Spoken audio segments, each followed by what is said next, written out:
দর্শক আছি ঢাকা কাওরন বাজারে। কাওরন বাজারের সাথে যে রেল লাইন, এখানে মাছ বিক্রি করে।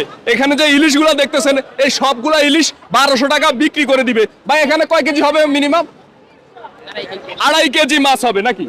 2.5 কেজি ইলিশ মাত্র 1200 টাকায় বিক্রি করে দিবে ঢাকায় কাওরন বাজারে। ইলিশগুলো একটু নরম আছে, এই জন্যই আসলে কমে বিক্রি করে দিবে। 1টা 2টা 3টা 4টা 5টা 6টা 7টা 8টা 9টা 10টা 11টা 12টা 13টা, এই 13টা ইলিশে কিন্তু 1200 টাকায় বিক্রি হয়ে যাবে। এখানে আমাদের এক কাকা আছে, একটু আসেন আসেন আসেন।